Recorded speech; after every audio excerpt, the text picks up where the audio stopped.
Ake ngibingelele bathandekayo enkosini nakulesi sikhathi ngegama lenkosi yethu Jesu sanibonani nonke ihlobo ufethu omdala uJesu Kristu makabongwe ngokusipha leli thuba futhi njengenjwayelo yokuba siphinde sihlangane kanjena esifundweni sethu sesikolo sesabatha lesi sifundo sesifunda njenganamhlanje simnandi njengezifundo zonke ezinhle. Ubaba uMakfili inkosi imsebenzise kakhulu babhala izifundo ezinhle kangaka ezingikhuthazayo mina, angazi wena zikushiya kuphi, kodwa mina nje ngendlela engikhuthazeka ngayo yamangalisa. Ake sibukeke sanamhlanje isifundo sethu, singakasibuke-ke ake siqale ngomkhuleko. Baba usezulwini, oyise inkosi yethu Jesu Kristu iba nathi sifunde isifundo sethu, usikhanyisele sona bese Nkosi yami esikhuluma kwimigomo yokuphila nemigomo yaphakade sikwazi ukubamba, sikwazi nokwenza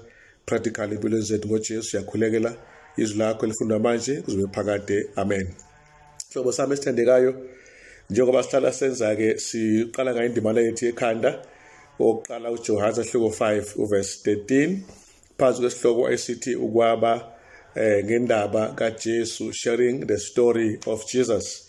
La ithi-ke le verse lezinto lezi ngilobele zona ninenikholwa egameni lendodana kaNkulunkulu ukuba nazi ukuthi nokuphila okuphakade nokuthi niqhubeke nikholwa egameni lendodana kaNkulunkulu.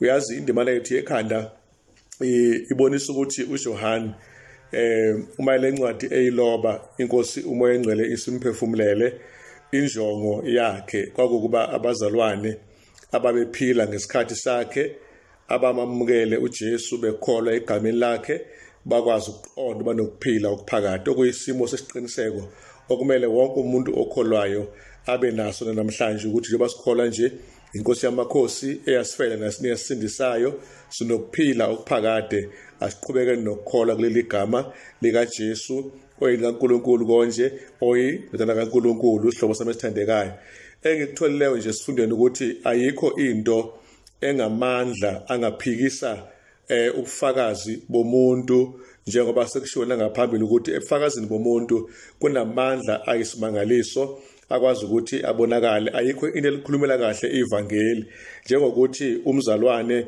abonise impilo eguqukile ivangeli eselimenzele yona.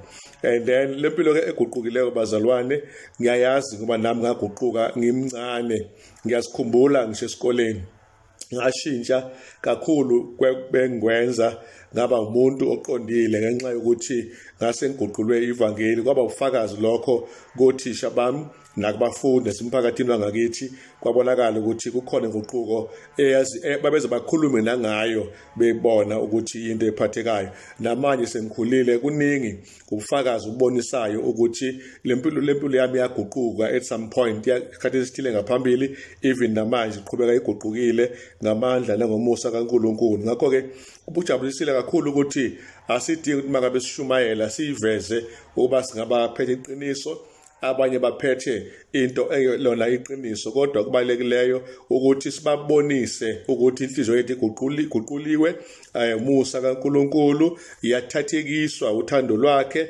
yamangazwa ngamaqiniso akhe. Lokho kuyona basis okumele sishumayele phekwayo uma ngabe sibonisa abantu lapha ngaphandle. Ngicabanga ukuthi ngithe mangibheka nje isifundo sami ngase ngibona ukuthi nanso-ke lapho ilele khona bazalwane, uma sizoyibamba nje lapho siyibambelele ngakhona-ke sizohamba kalula esiqhubeka-ke esiya phambili. Kuyavela-ke la ukuthi uKristu uguqula impilo nokuthi-ke ivangeli silishumayela kwingqikithi yokuthi ezethi iy'mpilo ziguquliwe kwase kwenzeka umahluko omangalisayo. Uma siqhubeka la sithola ukuthi isizinda sokufakaza kwethu sisekuthenini njengamaKristu sonke sinendaba okufanele siyixoxe yokuthi uJesu senzeleni eguqula-ke iy'mpilo zethu. Lokho kubalekile, mhlambe abaningi basalile kuleyo ndawana, ingakho singakwazi nokufakaza ngayo uJesu ngoba asibonanga ukuthi inguquko yenzani emntwini. Ngicela lokhu ukukhuluma namhlanje ngicacise ngokuphathekayo. Inguquko eyenziwa umusa kaNkulunkulu ayikuvumeli ukuthi uthule ngoJesu ngafakazi, kodwa uma uthula kusho ukuthi mhlambe nakho ukuguquka lokhu ake sekufaka ama question marks ukuthi ngempela kukhona yini. Kodwa umuntu oguqukile akuthuleki, uyafakaza ngoJesu ngoba impilo yakhe isenziwe yaba yintsha. Abase-Efesu 2 mawufunda amavesi kusukela lokuqala la nje iyasitshela ukuthi ngaphambilini besihamba ngokwalelizwe, sihamba ngamandla ombuso wasemoyeni emkhathini, umoya osabusa namanje kodwa bangalaleli. Nathi ebesinakho lokho ngekhathi eziphambili, hamba ngenkanuko zenyama sigcwalisa okufeza izinhliziyo zethu zomqondo wethu ngemvelo leyo yabantwana bolaka. Kodwa solevesini lesine ngomsa wakhe ocebile uNkulunkulu ukwazile ukubangela kuthando olumangalisayo asithande thina ngalo. And then ke ithi iBhayibheli ke besifile ezonweni kodwa sesivukile manje sivusile kuKristu ngomusa wakhe wasisindisa ngamanye amazwi. And then masiqhubeka nevesi lethu liyayibeka kamnandi indaba uverse 6 abesethi ke usiphakamisele kanye naye uKristu wasenza uba siphile endaweni eyiphezulu kanye noKristu. Uverse 7 eminyakeni ke eza kufika sesiyakwazi ukuthi sibe nengcebo yomsa kaNkulunkulu engakhulumekiyo ngenxa yokulunga kaKristu kithina ngomsa wakhe. Uverse 8 sasindiswa ngokukholwa kube khona okwethu kwisipho sikaNkulunkulu. Uverse 9 akuyona imisebenzi uba umuntu angazibonga kodwa thina simsebenzi wakhe uKristu ekudaleni kwakhe imisebenzi emihle uNkulunkulu ayimisile ngaphambili kuba sihambe kuyo. Uyabona ke lamavesi sihlobo asekhuluma indaba yonke ukuthi impilo eguquliweyo iyahluka kuleya yangaphambilini. Ngaphambili besiyiphatha nje njengomhlaba wenza kodwa sesiphethe manje njengoba izulu lisibekele impilo. Lokho ke ubufakazi bethu ke ilabo ogxila khona ekutheni siguqukile asafani nangesikhathi esingaphambili. Okunye ke futhi ubufakazi bethu buyaguqula bona ngokwabo. Sibona ke amadoda ayinkinga ingane kaZebediya uJohn no Jacobe ababethi nje hayi mina thina Jesu labantu abenza lento esingayiboni kahle ake sicela umlilo vele wehle ubashise njengoba kwasha iGomora neSodom. uJesu Kristu wabaqamba ke igama lokuthi ke bangama sons of thunder, amadodana ani okuduma ngenxa lolulaka ababenalo. Kodwa egcineni sabona sebeguqukile sebekwazi ukuthi babe nothando. uJohn ngomunye umuntu obhala ngothando izikhathi engamashumi 40 kuncwadi zakhe lezi, iepistoli yakhe yokuqala kanti ngendlela ezihlukahlukeneyo ebhala ngothando ecacisa izikhathi eziwu50. Desire of Ages page 22 uthi ke nalomgomo ke waphakade ke ukuthi akwenziwa izinto ngenkani. uNkulunkulu umbuso wakhe awenzi lutho ngenkani futhi uNkulunkulu akafuni ukuba kwenziwe izinto ngokuphoqa kodwa uthando oluvuswe uthando. Bengiyibeka nje le ndawo ngokuyigoqa nje ihlobo zami ethandekayo ukuthi sibambe sibone ukuthi ithini. Kafishane nje uthando iwona mgomo wasezulwini kwakumele usiqhube ukuthi siyoshumayeza abantu ehlotsheni, emindenini, komakhelwane, emphakathini. Ukuthanda uNkulunkulu, ukuthanda abantu okumele kusifake ugqozi lokuthi siye kubona siyoshumayela. Kanti futhi nakho ke ukuba nathi ikuqiliwe impilo yethu ikhona futhi okusifaka ugqozi olukhulu lokuthi sihambe siyoshumayeza abanye ngenxa yenguquko esiyenzileyo. Sifakaza ngesikwaziyo, sitshela abantu ukuthi uJesu senzeleni sihawukela eguqula impilo zethu zibe impilo eyahlukile nempilo ethandekayo phambi kaBaba osezulwini. Masibheka lana ke ukuxoxa ke noma kusho ngendaba kaJesu ngeke ngamangala ke la ihlobo zami ukuthola ukuthi uJesu Kristu abantu bokuqala abathuma njengama missionaries akubona ngempela abafundi bakhe kodwa ngabantu akade benamadimoni ngaphambili, akade behlupha emphakathini, amadimoni ebasebenzisa ukuthomenta nokuhlukumeza umphakathi. Omunye wabo wayeza aqashule nje amaketaka nazo zonke izintambo ezasibopha ngaleso sikhathi ngenxa yokuthi amadimoni ayemphele sosimo esinjalo sokuthi abe umuntu onjalo. Kodwa egcineni mayesephendukile wakwazi ukubashumayele emphakathini ongakubo lapha eDecapolis amadolobha ayishumi wabashumayeza abantu bonke beza bazombona uJesu ngakwenzileyo. Of course ukuqala bamchitha uJesu kodwa egcina kosuku bagcina bethi makasondele azokhuluma nabo. Ngifuna nje ukusho ukuthi lento iyamangalisa ukuthi uMateyu 8 verse 28 na kanye na uMark 5 verse 1 to 6 bayafakazelana ukuthi abade benamadimoni yibona uJesu Kristu abathumile. Kwase kwenzeka leni 1 base behlangene noJesu. Number 2, zaguqulwa impilo zabo ngalokho nje okuqalana noJesu. Okwesibili uguqulwa kwimpilo zabo kwase kubakhuthaza ukuthi bagijime bawutshela umphakathi ngaye lokho abenzele khona. Namhlanje ngicela nje ibandla kaNkulunkulu liqaphele nalo ukuthi ayikho enye indlela abazalwane kuphela ukuba samukele uJesu njengenkosi nomsindisi wempilo zethu. Okokuqala ayiguqule impilo zethu. Okwesibili asakheke manje isibindi ngaphakathi nokukhuthala ngaphakathi engqondweni enhliziyweni, bese uzenzela wena ukuthi uphume uyovangela ungazuqhuqhumezelwe ngabanye abantu. Mina ngiqala nje ngimusha ngishisa ngoba ngiyimfaduko ngishumayela komakhelwane, ngishumayela esikoleni, ngishumayela naseyinkonzweni. Kwangekhona ukuthi khona umuntu owayengikhuthaza yini. uNkulunkulu oyiphila nje kimi engifaka ugqozi. Namhlanje ngumvangeli nje ngothando, akukho la ngiphoqwe khona ukuthi hamba uvangela wena. Ngiyayisukela nje gijime kube lula ukuvangela nokuhambisa indaba ezilungileyo ngabele abanye abantu, ngoba uNkulunkulu uguqulile impilo yami. Ngiyamazi engikhuluma ngifakaze ngengikwaziyo ngoba uJesu Kristu qobo lwakhe ungisizile bazalwane.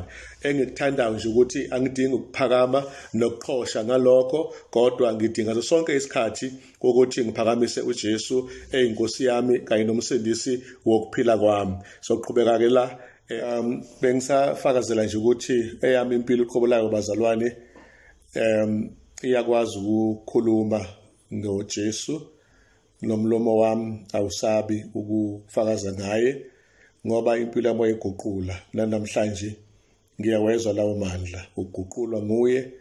Ngiyacela ke nawe sihlobo ngokukhulu ukusithoba ukuthi bakithi ake sifakazeni ngoJesu bazalwane. Qale khona nje emndenini, qale khona nje ihlotsheni, qale khona kubangani, kuma-colleagues, kuma-fellow learners if you're a learner and staff. Uzobona nawe ukuthi uNkulunkulu uyasebenza ngawe. Isibindi ke sitholakala endleleni. Ungaqali ngoba sesikhona sonke isibindi. Qala ngisho kusekhona ukusaba nongabazi. Uzomangazwa indlela uJehova kuthwala ngayo nakunika ngayo umusa nesibindi, bese ukhuluma indaba ezwakalayo okukhuthazayo ukuthi lento eyikhulumayo uyayazi ngoba phela igxile kwiscripture, igxile kuKristu othathwa kwiscripture esifakaza ngayo. Kodwa nje bengisakuzama ukukhuluma ukuthi uJohn simbona esibhalela thina nabanamuhla nalabo basendulo ngokuthi umgomo omkhulu wokushumayela ivangeli uthando. Bengisathi ngithanda uNkulunkulu nokuthanda abantu, nokuyithanda nawe nje ukuthi ube umuntu ozoba ithuluzi elihle likaNkulunkulu elisebenzisekayo esikhathini samanje sokugcina, la wonke umuntu esebona ngeyibonakaliso ukuthi hayi ikhona into ezayo. uJesu yeza izibonakaliso zonke eziningi noma ngathi eziningi sezibonakele ezimbala kakhulu isasele ngaphambi kuba inkosi yethu ithi sekuphelile bese isukuma yehla ezulwini ilanda labo phela abayilindileyo. Sitholeke futhi ukuthi esingakwenza ke namhlanje ukushumayela abazalwane ngesiqiniseko, witnessing with assurance. La kubekwa nje kakhulukazi personal assurance ukuthi uyazi uwe nje nami ngiyimina. Ake singabi nongabazane ngokusindiswa kwethu bazalwane.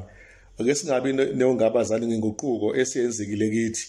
Ake singabi ngongabazane ngokukhethwa uNkulunkulu asenzele khona, esikhetha isihlukanisa emphakathini ukuba sibe ngabakhe, bese umphakathi uzothola kuthina ukukhanya nokuzwa indaba ezilungileyo zosindiswa. Lokho kubalulekileyo engicela bonke abazalwane baqaphela. Amakholwa ke amaningi mhlambe nathi ma-SDAs asikabe nesibindi esaneleyo sokukhuluma noma ikuphi noma yinini ngoJesu.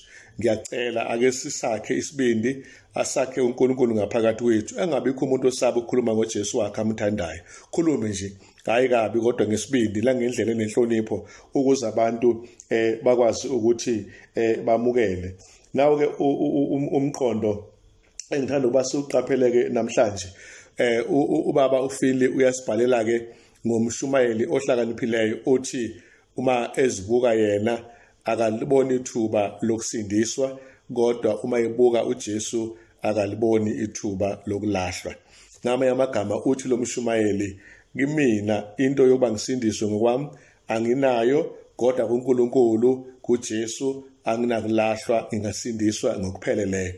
Amagama wasebenzisayo bazalwane, isiqiniseko leso kumele sibe naso nathi namhlanje, njengoba ke kuqhamuka lokhu ukuthi uNkulunkulu uma ekhuluma nathi iqiniso lendaba yesiqiniseko ukuthi bukani mina nisindiswe ninamkhawulo yomhlaba ngokuba nguJehova noma uNkulunkulu akakho omunye. Uthi uNkulunkulu emhlabeni wonke yonke imkhawulo uvula izandla zakhe uthi bhekani kimi nisindiswe. Uyazi ivesi emnandi kangakanani, iya-aplya e-Afrika yonke, iya-aplya e-Europe, iya-aplya e-America, whether i-North or South America, iya-aplya wonke ama-continents ayisikhombisa emhlabeni, ukuthi nje umhlaba ngibhekeni mina nguJehova nginguNkulunkulu nisindiswe, ngoba akekho omunye yimi kuphela uNkulunkulu umsindisi wenu. Isaiah 45 verse 22 uma ngabe ukuthi ngikhumbula ngendlela efanele.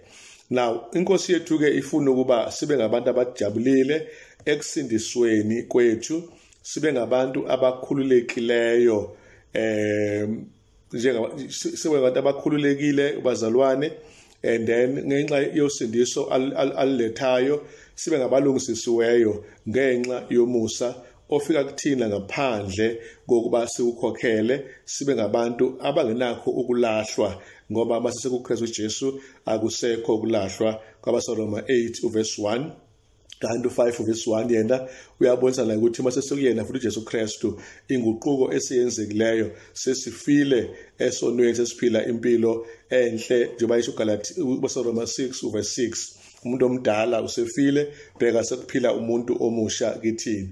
Ilawo nto ayishoyo lapha umbhalo wesifundo sethu ke. Okunye okubalulekileyo akuvezayo ile ndaba kaGalatia 2 verse 20 ukuthi akuseyimi ophilayo kodwa nguKristu ophila phakathi kwami, nengwenza ngisenyameni angikwenzi ngezikhwepha zami kodwa ngaye lo Jesu ophilayo kimi, owangifela buye wavuka, sengiyakwazi ukuthi ngenze imisebenzi emihle. And then ke uLuka 9:23 uyasitshela ukuthi uma sifuna ukuhamba noJesu simlandele ngasemuva masizidele simlandele. uRoma 6 verse 6 uyasitshela ukuthi umuntu wethu omdala usebethelwe, usefile, sesiphila ekuphileni okusha. Umuntu omdala ke sikhuluma ngaye asisho isalukazi nekhehla, kodwa sisho impilo yemvelo ngaphandle kokumazi uNkulunkulu. Imvelo yesono ibiyilawulela isikhomba inkanuko yalelizwe, isikhomba ngapha isikhomba ngapha, nakho konke okubi ukungcola ukhona ezweni. Kodwa manje sesizwe ngcono, sesizwe busha ingqondo zethu, sesinomqondo ofanele, umqondo ohluzekile. Ingqondo kaJesu iyaphila kithi. Sizathola bakaNkulunkulu abangangena embusweni wakhe noma kanjani ngenxa yentando yakhe. Inkosi ngathi ngasibusisa ke ihlobo zami kuwo konke ebengikubuka namhlanje, ngoba bengibeka nje ngokufinqa isifundo sethu, kodwa ebengithanda ukuba sikubambisise namhlanje ukuthi wonke umzalwane unabo ubufakazi anabo ngoJesu. Ngiyathanda nje lapho ukugxila nokugcizelela ukuthi isihlobo sami okwakho nje ungakwenza manje ukwabelana nabanye ngendaba kaJesu omaziyo. Awubakithi akudingi ukuthi uzokhuluma ngento oyilande phesheya kolwandle, kodwa into iphuma ngaphakathi kuwena ngenxa kaJesu oqhamuka ngaphandle, wazongena kuwe, wabusa ingqondo yakho, wabusa inhliziyo yakho, walawula izandla zakho, umzimba wakho, inyawo zakho, yonke into yakho oyenzayo ilawulwa ezulwini nanxa usemhlabeni. Lokho kwenza ukuthi bese kufakaza ke manje ube ngumuntu ojabulile nofakaza ngesibini ngesiqiniseko sokuthi nami nginokuphila okuphakade, ngoba uNkulunkulu ungiphile uthando lwakhe, ngalokuthi ke angizukuphoqwa bese ngenze izinto ngendlela ephoqayo nami ngiyakubantu. Ngiyacabanga nje besathandekayo ukuthi uma ngabe singakakhulu kahle ekukholweni sinakho kubahashi mashumayela, kodwa masukhule kahle uba kind and tender at the same time, bekamaqiniso ngendlela enza ukuthi umuntu